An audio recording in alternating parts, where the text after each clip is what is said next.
Opterix guides the making of material requests such that the correct items are requested in quantities not exceeding the limits set for those items for that particular project. Let's see how that works. We start by launching Opterix, and here we are in the projects dashboard. To request material, we use this option called request material.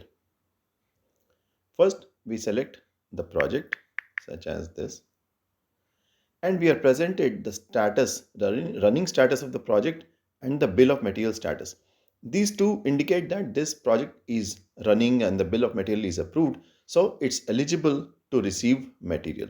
Now we say by when we need this material that we are going to request, and we can select what kind of item we want, high side or low side or tools, etc. We pick low side and then hit save.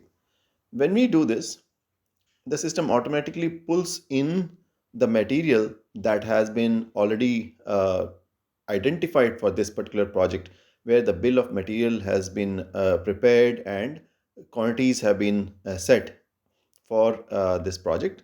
Now we can pick any of these items within these limits. The balance quantity is a limit within which we need to request this material. So for example, here we can say we want 50 of this and 50 of this. If we request something which is more than the balance quantity, that will be rejected. For example, if we say 101 of this and then save, we get this error which is saying that some items have been fully delivered, requested quantity cannot be more than the balance quantity. So we have to make sure that this requested quantity is within the balance quantity. We can make it 100 and save, and now this is successful. That's it. That is how easy it is to request material from the projects. This request goes to the management where it will be approved. And for example, this is the management dashboard, and all the material requests are coming here in this report that says material request.